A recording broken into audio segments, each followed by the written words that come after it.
Okay, hello everyone. Sorry for Hello. keeping you guys waiting. I had to handle some business to make sure What's going everything on, is Mo? all copacetic. That way, hey.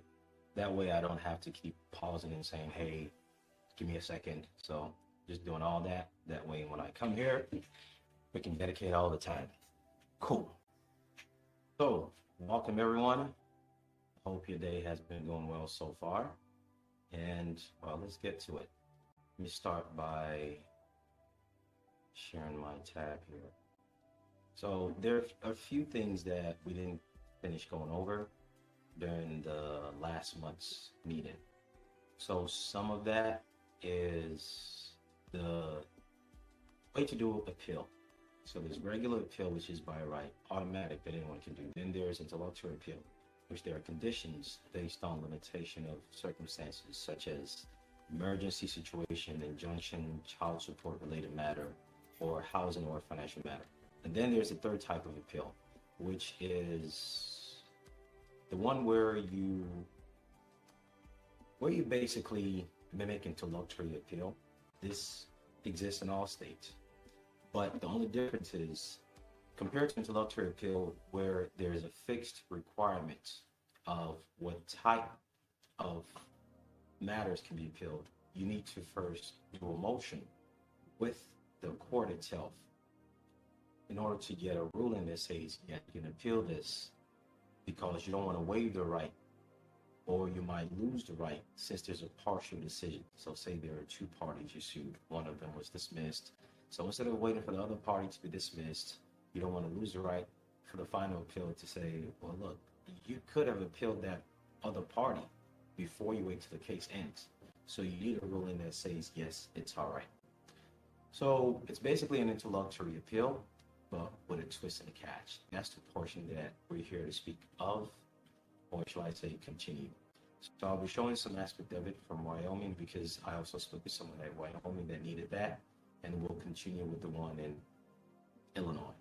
And at Illinois, rather than a rule of civil procedure, the Supreme Court rule governs all the procedures. So there's the civil statutes that tells you what to do, and there's a rule of civil procedure, rule of appeal procedure, and Supreme Court procedure. It's not that way at Illinois. There's a civil statute, but then there's a Supreme Court rule, whereby based on the Supreme Court finding, they formulate and marginalize that into a rule to be in conformity instead of people citing case laws when it comes to appeal or civil procedures. They can just go straight to this. So that's how it's done in Illinois. I think it's done in one or more state. Can't recall which particular state, but nonetheless, the principles are the same, whether it's embedded in Supreme Court or it's a separate procedure or rule that's been listed, such as Wyoming or the other states. So once we catch up on that as a follow-up to what we did the last time, and we'll also go over the general one on the federal rules that shows a uniformity with the state. We'll go over some financial matters. We'll go over something called dual control, what it really means. So in the past, I've technically towards the end of last year, I mentioned that I don't want to keep showing financial related matters because it's, to some extent, it's like it's a distraction from other stuff. But when I see the consistency of both the people in a one-on-one course asking certain questions and people in other consultations asking certain questions, I see it a necessity. Instead of me repeating it, I can just create one particular video just for the sake of making it streamlined and easy that I can just make reference to. So the questions most people ask, whether they realize it or not, when it comes to financial matters of, well, what does the starting stage of your actual control look like?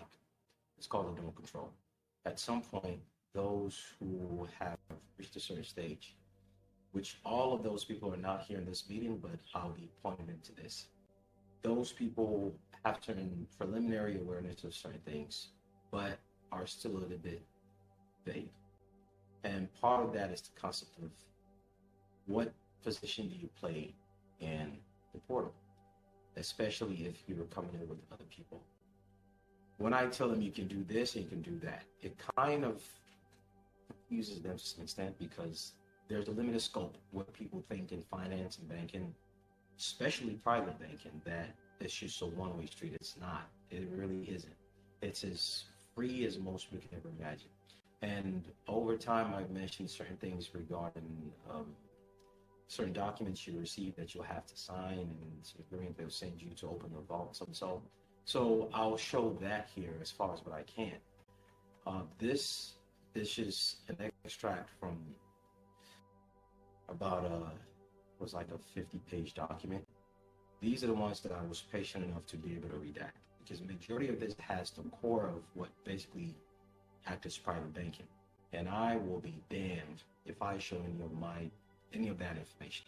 So what is this? 1, 2, 3, 4, 5, 6, 7, 8, 9, 10. So 10 total pages is the amount of pages that I was patient enough to redact, because I just can't redact all of those pages. Because in order for me to show it to you, I want to show it to you. The best way that I can do it is explain it. And when I explain it, all the details might not come up as I explain it until you ask certain things that raised my awareness that, oh yeah, you know what, yeah, that's that. The other second most efficient way that beats that first way is to show the document. But the downside to that is there's no way that I can show it with all my information in it. So that has to wait till I redact it, which is now. So the part that I think is pertinent when I speak about the vaults will send you certain documents that you have to sign, no different than when you open the bank account. They will give you a control number and a PIN number and other information. So I waited till the most recent one and I redacted that, just so I always show you the most recent information. That way it's not something 2-3 years ago, because the finance world does move fast. So before that, we'll go over what dual control means, because all these documents you'll be looking at is basically what that is. But if we were to jump straight to this, not knowing what dual control means might make it a bit convoluted, and it might answer some questions that you might have as we go over this. So we'll go over the language of what dual control is and the basic powers you have. So before that, though, what we're gonna do is we're gonna go through basic Q&As, and once we're done with the Q&A, either from prior conversations or relating to just anything speaking in general, we're gonna go over those things. And I believe there are probably some other things left over from meetings before January that we can just go over if time permits. Then after that, we'll go with a Q&A on whatever it is that we just went through. So you guys can just let me know, and we'll go in chronological order of the hands that I see and take it from there. Okay, I see Jason hand was up first, and who else? Okay, JC, Russell. All right, so Jason, JC, Russell, Daniel, Darren. JC, Jason, Russell, and Marley's.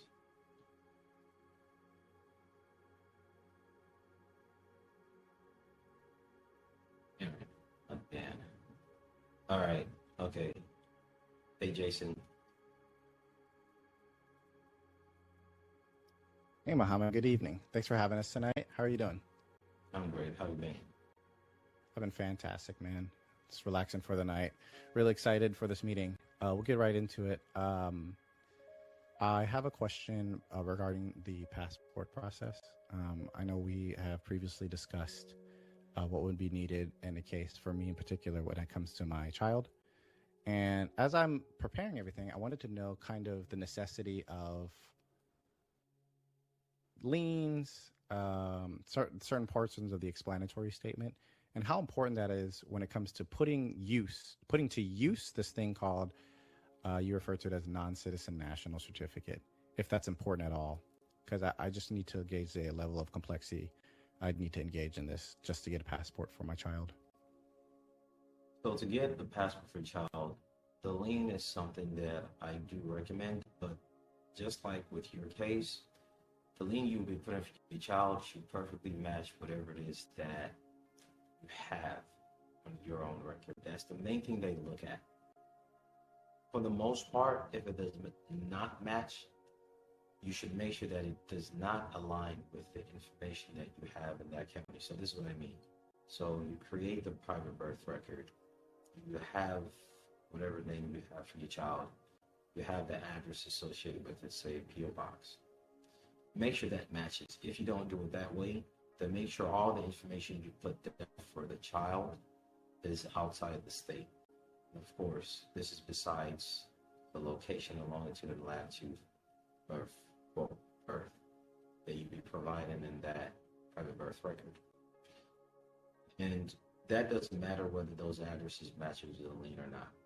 If you're doing a passport with a child, what I would implore you to do is add that explanatory statement to the lien itself. And whatever it is that you added to the lien should be what you should add into that passport application for the child. There are other caveats that I think you already know, but it's quite straightforward as far as that's concerned. The other caveats is the witness and the form and the affidavits, things like that. Yeah, I remember all that. What would be the use of the lien? How is there any? Would I be able to realize the use of those documents at any point? Just trying to figure out its practical functionality. The use of the lien, as far as the child is concerned, since it's done from scratch, and since they don't have any biometric data and any records that can corroborate it, is this with passport. The biometric data of the child on that post, as in along the line of number 2. Operating agreement. Is this kind of like the vow of poverty and designation of ministry? Yes. Okay. Yeah, I've got those. Number 3. Do you have it? Trust rights. Meaning that I'm not quite sure about. Okay. Which state are you at? Minnesota. Okay. See that video? Do you know the name of that form that I showed from Georgia? Not the name of the form, but not the say P tax or so, but just the actual verbiage of the name of the form. I don't know. I think I should. I post the image here.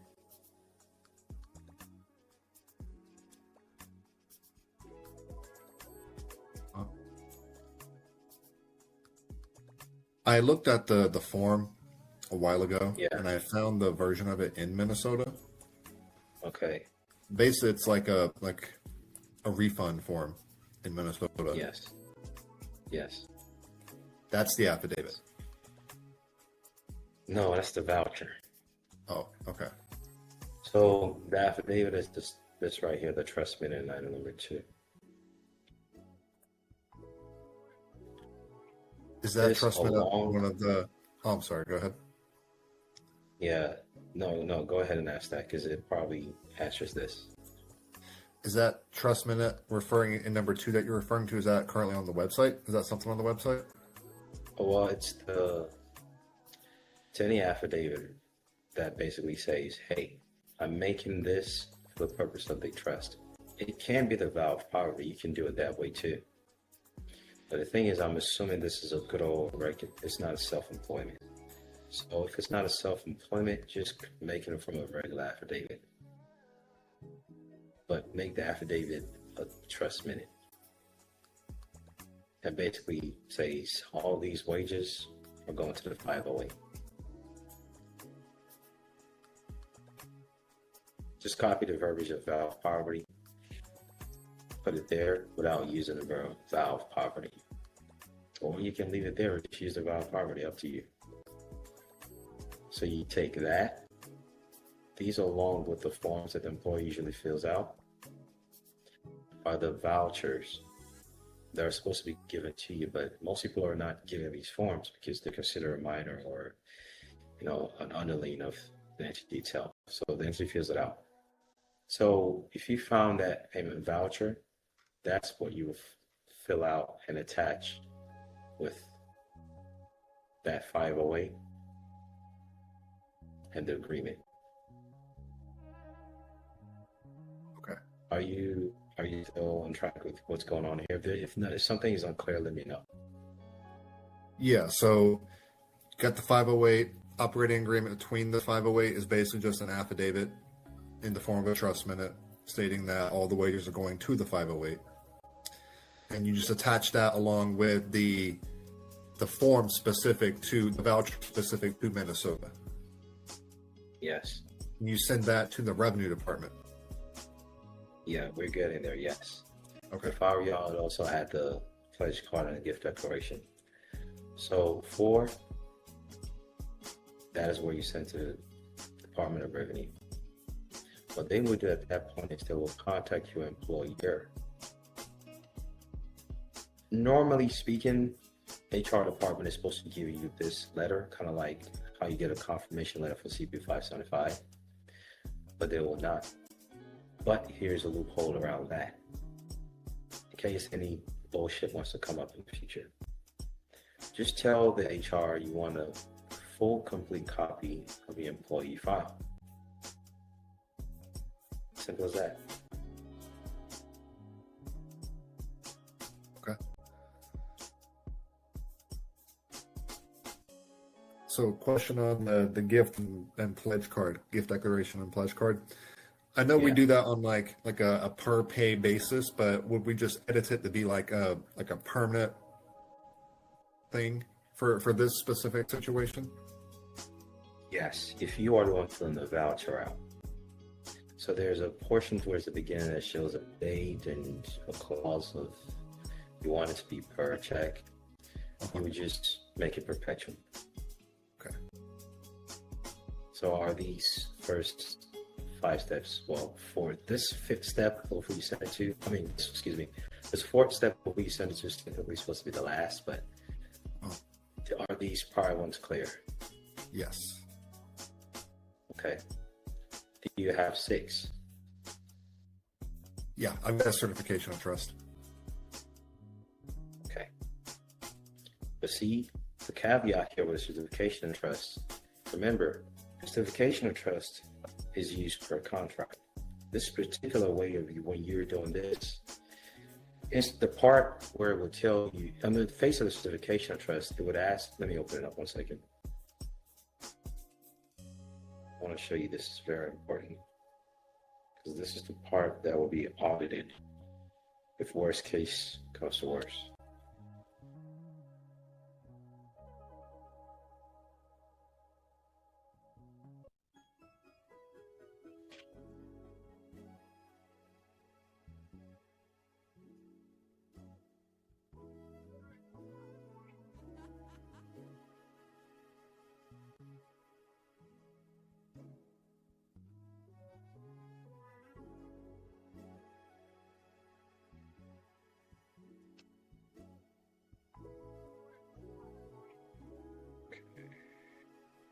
Let me see if you can see my screen.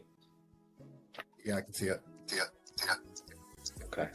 So the certificate, is that me echoing? I'm not sure. I don't hear it So anymore.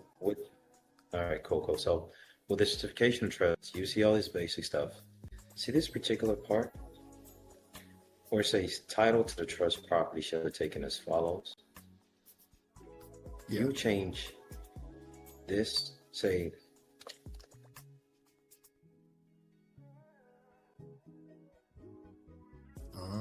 this one verbiage, well, these two verbiages makes all the difference to the revenue department of the state.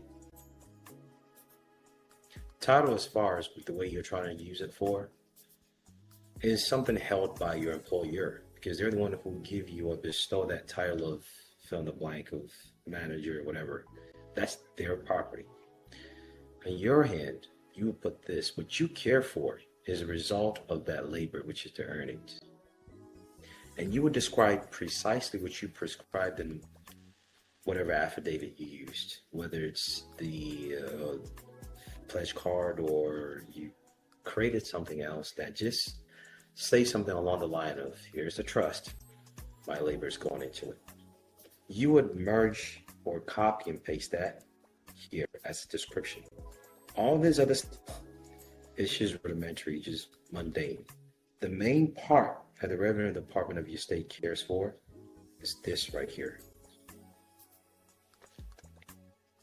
So that's that as far as, one second. share my screen here. That's that as far as this sixth item goes. See why I didn't say and, I say and. A certification of trust is sent, an affidavit explains the reason it is sent. The reason it is sent is through that clause. So this certification of trust acts as an affidavit that justify everything else prior. Besides the fact that it validates the existence of a trust is required by state legislature. So I assume now after that explanation you have this. Is that part clear before we move forward? Yes, just one more clarification on that. The certificate of trust, that's going to be specifically for the 508 and not the express trust, right? Yes. Okay. But keep in mind, you should have the lien on the 508. This is what I told, of course, if I put a lien on the bank account. Because what the Revenue Department of the state will do, is they see that the money is going to that bank account. They have a record where they're able to see how open you are to being pierced in case. See, business is war to these people. Revenue Department and War Department is the same thing because wars required funding. If you don't have funding, you might as well not go to war. All those mode of operation that they have is implemented into domestic life. No different than microwave was a military tool that everyone uses casually at home.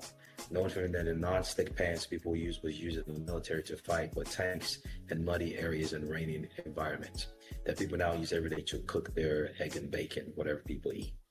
The same applies with the casual stuff people interface with when it comes to taxes. And the clue's even there when it comes to taxes, whereby the origin of it is to fund World War I based on patriotism. But all this tool of war that is applied to the people, the perspective of how they engage in their mode of operation is still against the people. In other words, at war, you always want to know the terrain. They will want to know the terrain of where their money is going. They have a system to look at how secure is this bank account in case worse comes to worse. You know how a trained military man would tell you when they enter a room, they look at the exits, such as the windows or the doors. They look at all that shit. People do it financially too. So I'm telling you beforehand, make sure that the doors are closed tight with your bank account. So is that part clear with the prior elements? Yes. Okay, number 7, do you have it? Proof of contract that you're not the beneficiary of the wages. Is that the vow of poverty? No, that's separate. Okay. The proof of contract that you're not the beneficiary. Proof of contract that you're not the beneficiary is as simple as a receipt. If you look at the video and the instruction to the pledge card, you will see something else that goes along with it. Oh. Do you have that? Yeah. I bought the gift and pledge card, so I have all those documents. That's number 7. Okay. Number 8 is the part that I've been waiting. I've been waiting for someone to read this post and ask, how do I do it? That's when I'll show you how to really feel that Form 56 when it comes to money that people want to come to them. I'll show you. I'll make a video just for this. Yeah, because I watched the YouTube Form 56 videos and I was still kind of puzzled about how that all came together. Yes, the one that you designate as a fiduciary will be that trust of yours, not third party. You don't designate someone as a fiduciary. Fiduciary just means someone who has responsibility for handling monies on behalf of fill in the blank. On behalf of is whoever is working, which is you as the arm's length. Everything else is going to be that fiduciary that you set up through all this preceding document. With court cases, you're supposed to do that, but you don't make the acting judge the fiduciary. All these other preliminaries, if you comprehend everything that I just said, with these step 1, 2, 3, 4, 5, 6, and 7, you can replicate it in a court case. All the stuff is not to fill out the Form 56, and you just fill in the blank for the appropriate parties because it's damn near the same. Why people got the idea that they're supposed to designate an acting judge as their banker is beyond me. So every entity starting from this right here, is what comes all the way around here. Okay. Do you see how everything just matches and I don't know if it makes sense to you now, but I'll make the video showing you how to do it. Oh, it definitely makes everything comes in a circle. Yeah. Judges therefore shall so order. We briefly went over that. So that seems self-explanatory enough. So let's continue with this. So that's what 28 U.S.C. 1292b says. By establishing a mechanism for interlocutory review of difficult, potentially dispositive questions of law, meaning it's usually granted if it would help quicken the case. In the words of the statute, 1292b permits interlocutory appeal of an order that, quote, involves a controlling question of law as to which there's substantial ground for difference in opinion, quote, but only if, quote, an immediate appeal from the order may materially advance the ultimate termination of the litigation. These are the verbiages, if you're on a federal level, that you would put and insert into that motion for Federal Rule of Civil Procedure 54B finding 28 U.S.C. 1292B. You will literally use these verbiages if on a federal level. And even on the state level, you can do so also. Although the legislative history notes Congress's expectation that review under 1292B will occur only in exceptional quote-unquote cases, this admonition does not appear in the text of the statute, but the intent of legislature, which ended up being statutized and ended up as civil procedure. The intent of it is an exceptional circumstance on a federal level. The absence of specific exceptionality requirement in 1292B suggests that rather than being an independent test, that's why I'll say it's down to test an element of appealability, as some courts have concluded, Congress intended that the order on the federal level that satisfy the requirement explicitly stated in 1292B are, quote, exceptional. So usually, when you read these codes, either it's on some website or you go to the actual congressional stuff, at the bottom of the whole code, which I suggest you go to first, you need to read something like these right here. If you go to right here, it will tell you the intent of legislature. Let's go to the actual document. You open it up.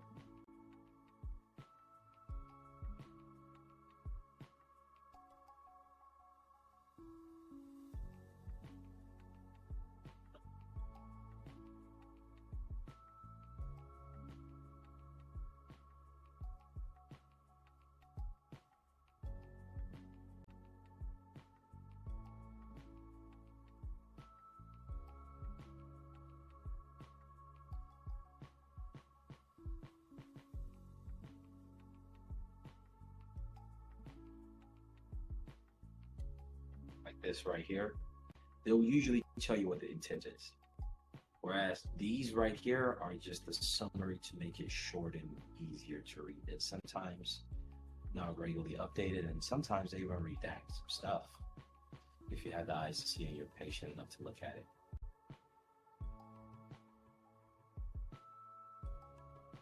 So on a federal level, an interlocutory appeal by discretion that requires a certification from the trial stages is usually permitted on exceptional cases. As with Federal Rule 54B.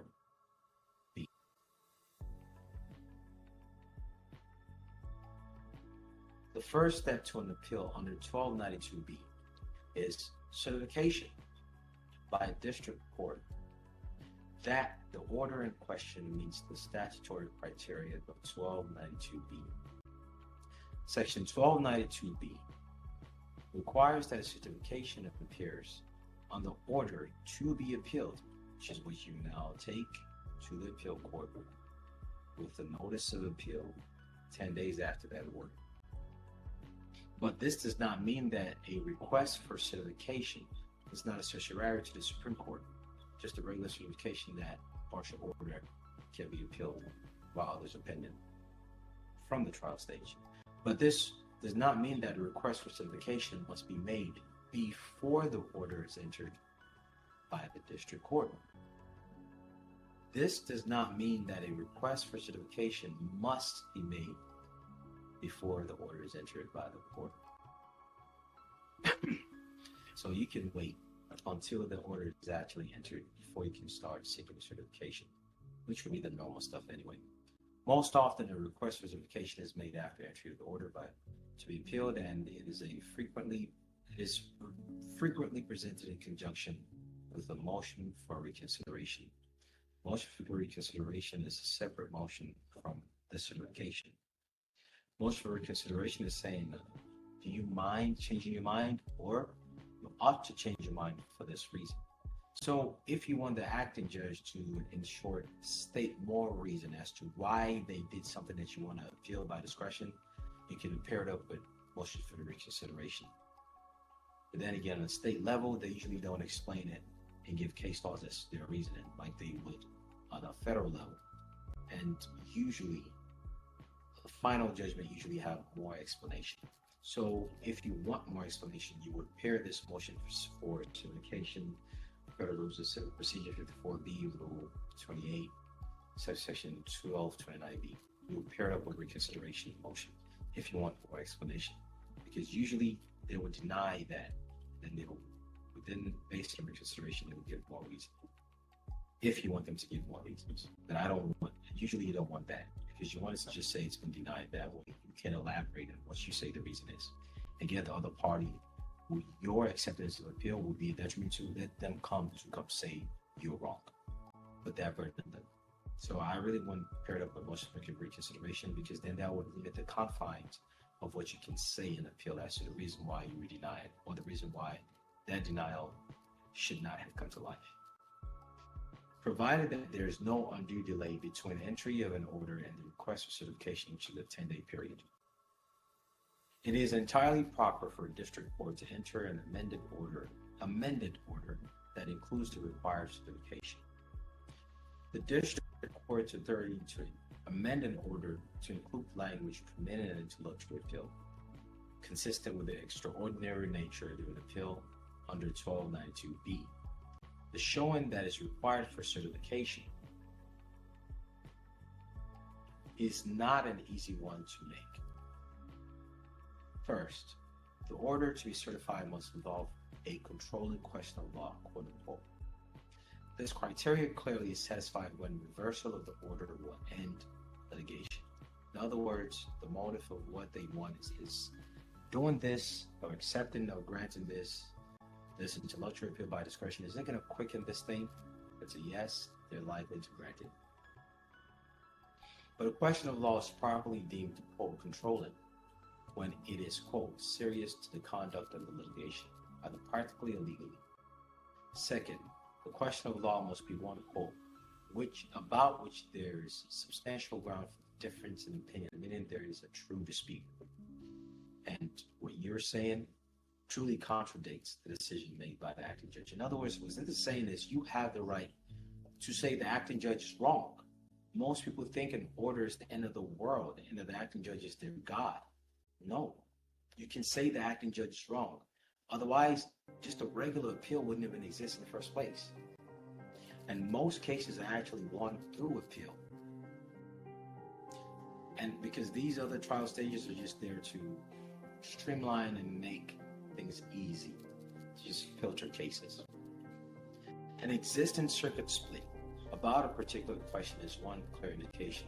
Circuit split means within the same circuit court or within the same venue, there are decisions that contradict one another from acting judges that you can use to back your statement up. An existing circuit split about a particular question is one clear indicator that this requirement is met, but it is not the only one. Quote, a substantial ground for difference in opinion exists where reasonable jurists, anyone who has the law in their eyes, might disagree on an issue resolution, not merely where they have already disagreed, meaning there has to be a new reason beyond what's already on the table. Thus, the requirement may be satisfied by showing that the issue is one of first impression, or that the existing decision do not provide meaningful guidance for the resolution of the issues as presented in a particular case, aka exceptional. Third, the circumstance must be such, quote, that an immediate appeal may materially advance the ultimate termination of the litigation. This requirement is related to the requirement of controlling question of law.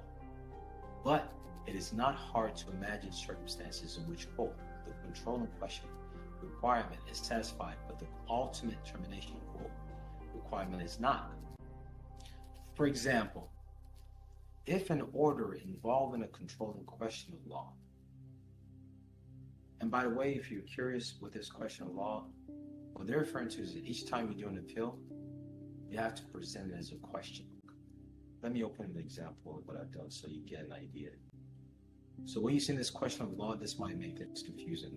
Give me a second. Let me make this make more sense, especially when you're reviewing this video over. It would make more sense rather than just looking at it now.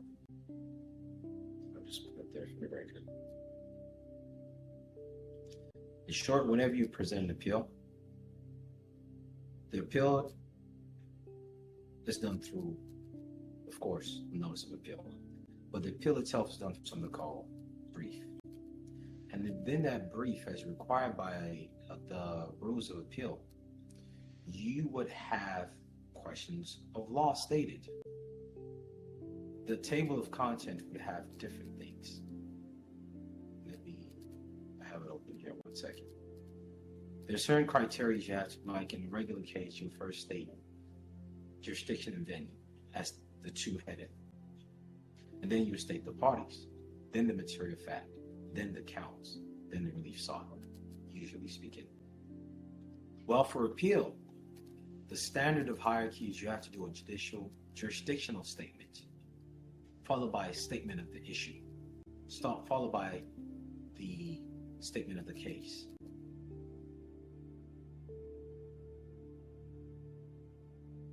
Under that statement of the issue is where you would bring in the, quote, question of law, aka the issue here. 1 second.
Okay, here it is.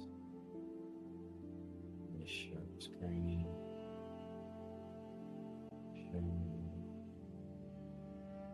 Share window.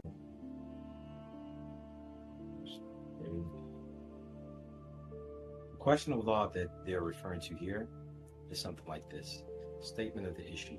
Whether the district court erred by not determining the lawful nature of the earlier search of seizure appealings, whether the district court erred by finding the appealing enforcement is in accordance with probable cause, whether the district court erred by finding the claim of so and so is valid despite blah, blah, blah.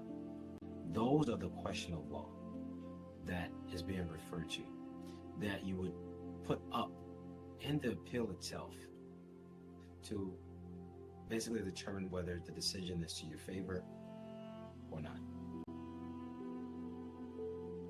When they constantly refer to a question of law here. For example, If an order involving a controlling question of law is entered on the eve of trial, it is likely that certification for interlocutory appeal will be delayed rather than advance. So it's now telling you, well, if you're close to a trial and you try to do this type of appeal, it might delay the case, which is contrary to the intent of why and how the certification will be granted. Rather than advance, the ultimate termination of litigation. Even if all statutory conditions for certification are satisfied, certification is still within the district court's discretion. In other words, it's optional. Again, if they deny it, it doesn't mean you're doing anything wrong. The district court's refusal to certify an order on the 1292B is not subject to appellate review, meaning you can appeal that denial of your motion to do an interlocutory appeal by discretion. And quote, most courts have held that mandamus is not appropriate to compel a district court to certify under 292B. If all the conditions for certification are satisfied and a district court exercises the discretion in favor of certification, the battle is only half over, because you still have to basically go to the appeals court and do all the regular stuff there. Next, a would-be appellant must, within 10 days, as we read, file a petition for permission to appeal with the appropriate court of appeal. Permission to appeal lies entirely within the Court of Appeals' discretion and may be denied, quote, for any reason, including docket congestion. Whatever the fuck this means. It just means we don't want to take on more caseload. In view of the substantial obstacles to achieving appellate review under 1292B, it bears noting that if leave to appeal is granted, review is not limited to the questions certified by a district court. This is on a federal level, with interlocutory review under 1292B. So now you see that on a federal level, the timeline is different, and you need an extra step to go through on a federal level. With interlocutory review under 1292B, it is the, quote, order that is appealable and not the controlling question identified by the district court. Thus, while a court of appeals, quote, may not reach beyond a certified order to address other orders made in the case, makes sense, the appeal court may address any issue fairly included in the certified order. Makes sense.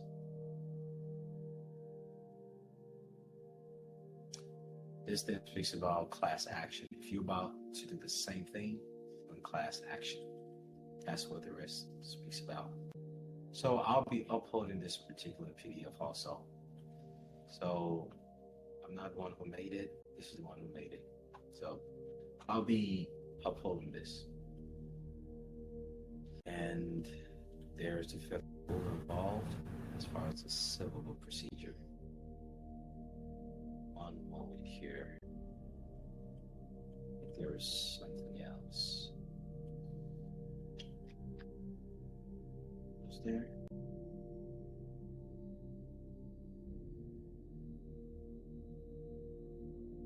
Can you appeal Supreme Court decisions? Say that again. Can you appeal Supreme Court decisions? Well, if it's on a state level, with the court, every document filed with the court. I don't know if you saw this. It's so tedious. Yes, rules of Supreme. So you've read it too, right? I read That's on some the state level because I had to do my appeal, and it was like so tedious, like so many details that you have to. Man. I kept going back through it, and I redid my brief like 50 times because I was like trying to get it to the exact specification. And you got to print 50 copies of it, and then you got to print one copy in Exactly. 8.5 by 11 for them to scan, and then So many you trees. go to the people at FedEx, and they got to whip out the ruler. You got to start doing math and adding. I'm like, what the fuck is this? So every document filed with the court shall be prepared in six. Look at this stupid shit. 618 by 9/1/4. What the fuck? Why? Just because you want to fucking enforce a right, you gotta do this shit. H booklet.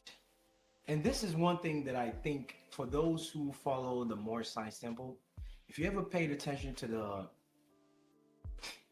the Holy Quran of the Moorish Science Temple, interesting enough, this is the exact dimension that Noble Drew Ali printed it, which got me to realize that man was hinting to something.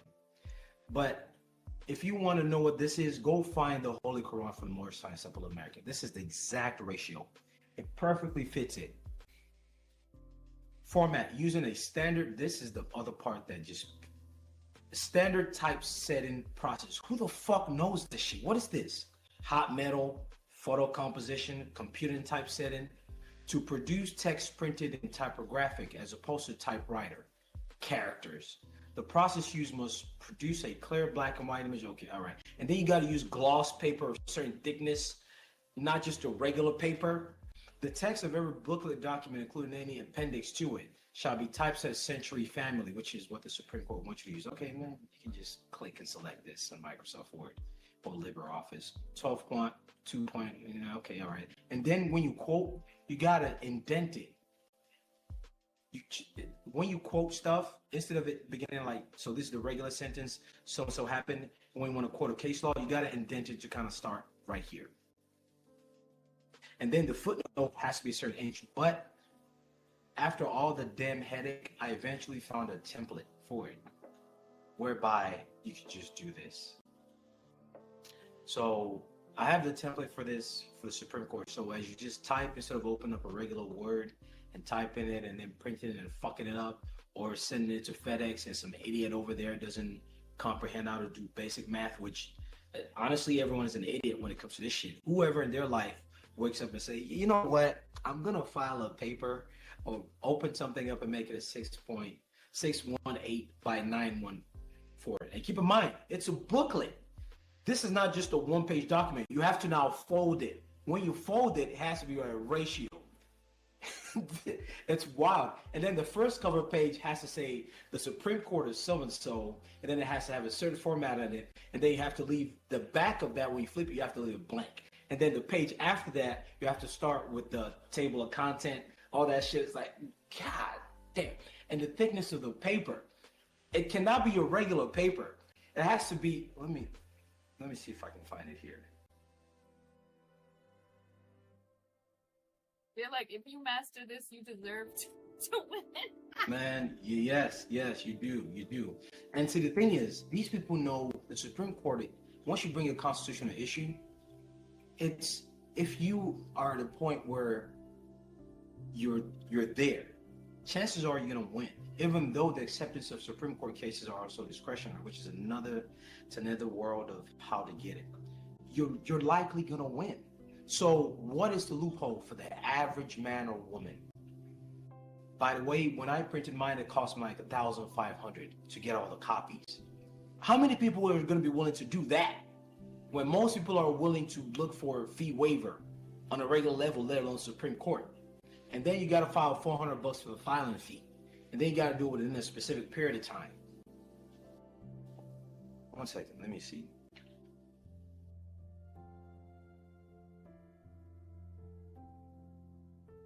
Shit right here. Okay.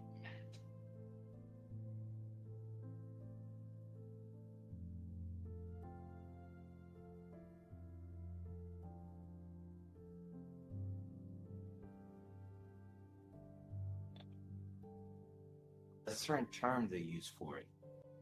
1 second.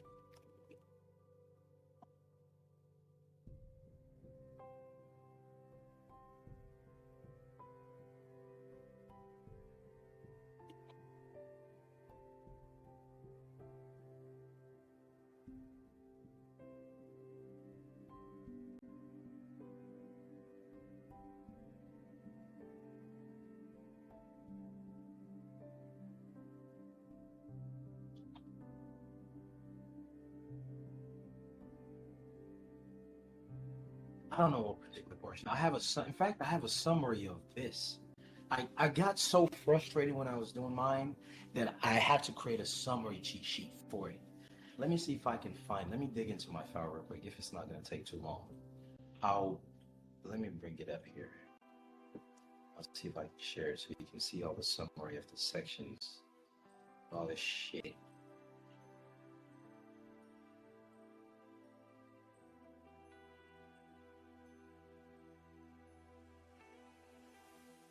And then the cover pages have to be different colors. If it's the appeal and brief, it has to be blue. If it's the appeal and brief, it has to be yellow. And if it's your first reply, it has to be a certain color. Man. One second, let me see if I can open the cheat sheet that I made up. Can't remember exactly where I left it. I wrote it down back then. How does any of this not obstruct the administration of justice, which is presumed to be a constitutional right? Well, the assumption is everyone is competent enough, and that the rules are to be followed for the purpose of making it easy when it comes to caseload. That's the reason. That's their reason. This is their reasoning. There are cases on this, and their response is, look, we have a lot of caseload. We have to organize things easy, and it makes it easy for the acting judges to flip the pages in a booklet format rather than just a regular page that might get lost, or maybe 2 pages are flipped at the same time, which is the requirement that they have for the paper to be thick of a certain inch. Just so find this here.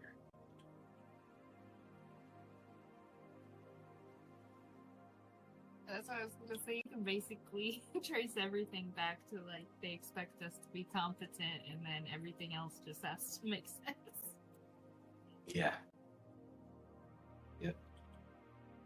$1,500 in printing is a bit prohibitory. That's kind of what I was getting at when it comes to the obstruction. Well, see, the thing is, it's not the filing fee. So they'll say that's your problem. It's up to you to print it. It's up to you. They don't give a fuck. Because chances are you will be successful. So people have brought that same issue.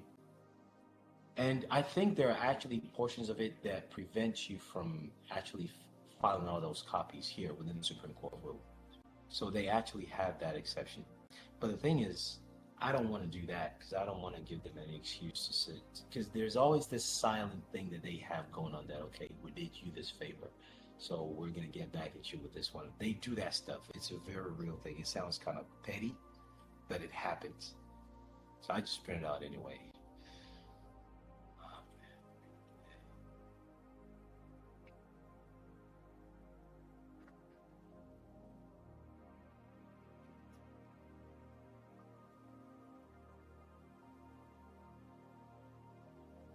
Aha, there we are.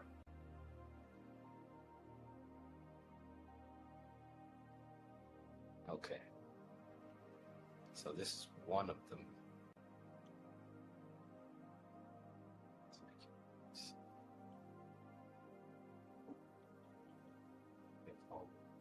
Now, okay, this edition. Well, let me show the summary first. There's about 4 different summaries. One separately just stating the stuff that they want, and the other, I can't find it, which I listed the exact sections of the exact things needed. A moment here.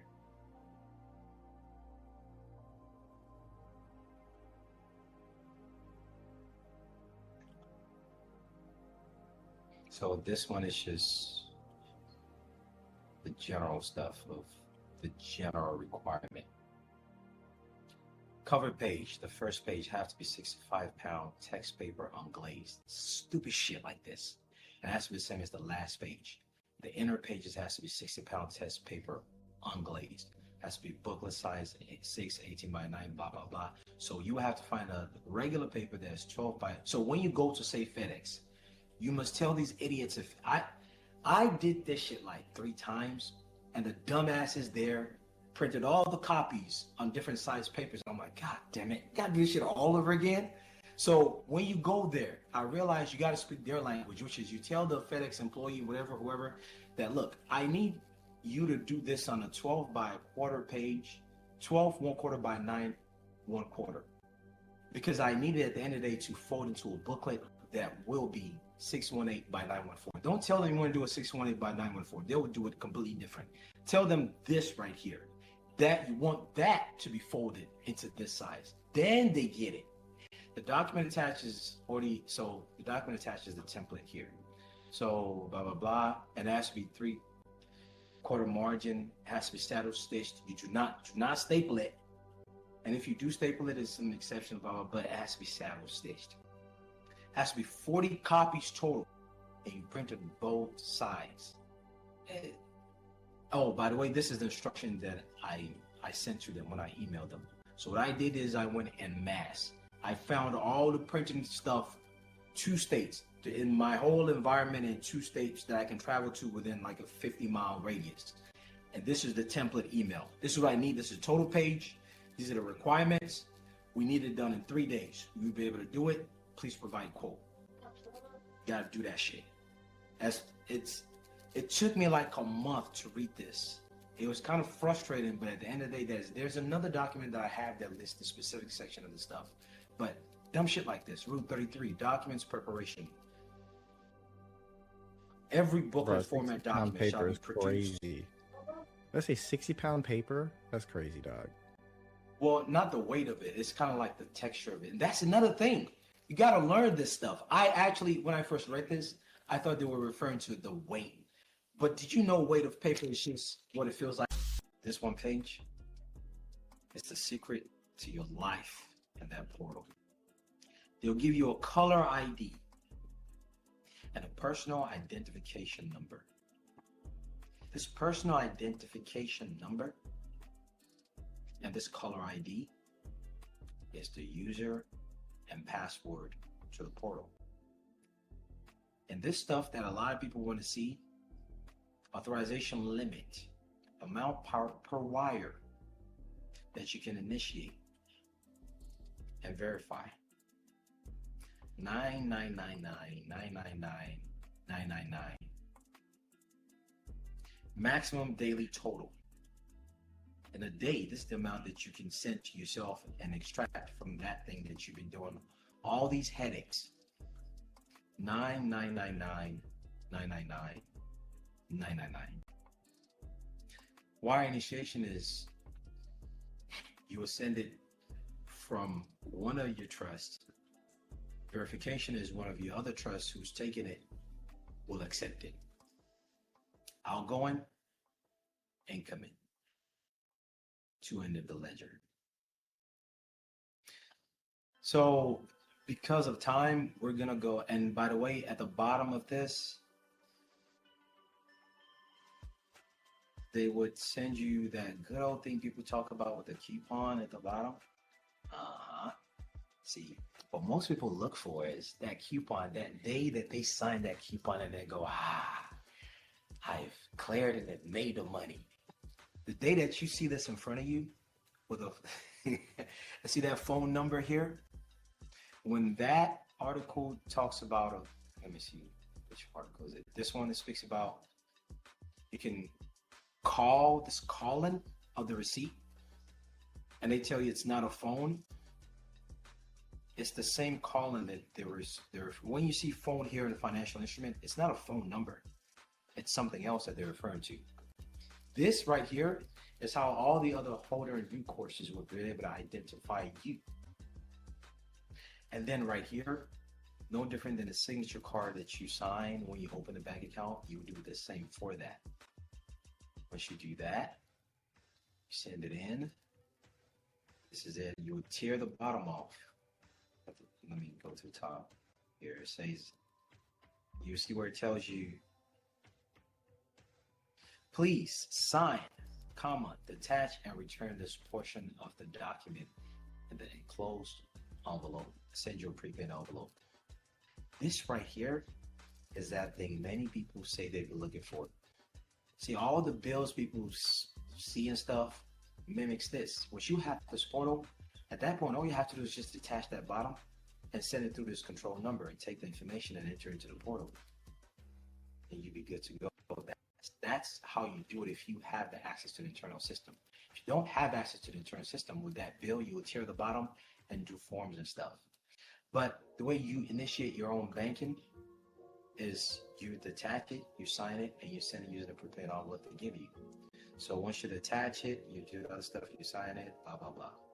So that's that. So for the sake of time, we'll go over this in the next hearing. I'm not trying to put you guys on hold or like a cliffhanger, but I do actually have some. It's over here. It's 10:34 p.m.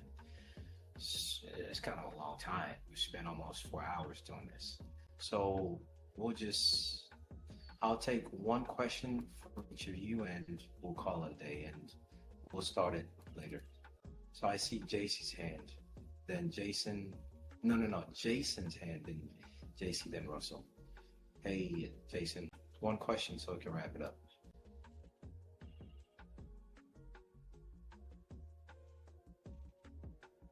Earlier you said controller. I wanted to make sure you said comptroller, right? That's what you meant when you said for your trust. Yeah. It's the same thing. Yeah, okay. Controller is just the one who, yeah. Yeah, I just want to make sure I heard you correctly. Whenever you were talking about the dual control, just real quick, I wanted to ask about DTC participants on the back end. Does it operate on a larger scale when it comes to those larger pools that are accessed by the brokers? No. When it comes to dual control and transfer those funds? It's you. It's just you. This is where you are able to select, I want to give them this percentage to wage on the market for me. You already have access to it, but the only thing is you can't liquidate it. You have to go through those holders in due course to validate the reason why you're liquidating it. But once you have the portal, you have all the money. That form right there, that 999, that is the authorization for you to access all the money you need. You just need to go through the only reason you need the holder in due course is for liquidation. That's it. This thing is far simpler than most people make it. Yeah. That was a great answer. I appreciate that. Thank you. All right, Jason. I'm in JC. What's going on? Then I'll go to Russell. One question, please. Question, yeah. So when it comes to the control number, I'm thinking back because I'm still trying to figure out, man. I'm still trying to figure out what that number is on the bottom of the birth certificate, right? Is that the control number? Is that the phone number?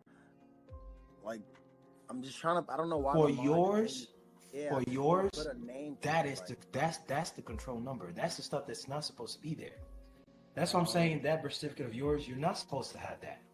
You're supposed to go through certain stages. Yes, that's the pink receipt. Oh, and that pink receipt has for a someone. number. Yeah. No, that is it. Oh, But that is the all pink. birth certificates. That is the All pink birth certificates receipt. That is so. Every receipt has a number, right? If you look at a receipt from any store, they'll say cashier number, so and so receipt number, right? Okay. So every transaction of you cashing out would have a number attached to it. So the cashier number would be synonymous with the control number. The transaction number would be the pink slip receipt number. When you were to look at a birth certificate, what they do is they combine both. Do you have a copy of that certificate? Don't show me. I want you to look at it. Do you have a copy of it with you around you? Yeah, I can grab it. It's gonna take like 2 minutes though. Okay, when you do, no need to. When you do so, you see that there's. Let me reopen this. I can just grab it real quick. Like it's not gonna take No, never mind. I can put my number. My finger over the number. No, you don't have to show me. I know it. Let me just give me a second. All right. So that is the control number. Wow. It's a combination of the control number and the pink slip number. Oh. And like, it has like number dash 02 dash E. Look. I know. You don't have to tell me. I know that. 1 second here. Remember, I told you my brother has the same one too. I don't know. Someone was probably drunk when they issued that.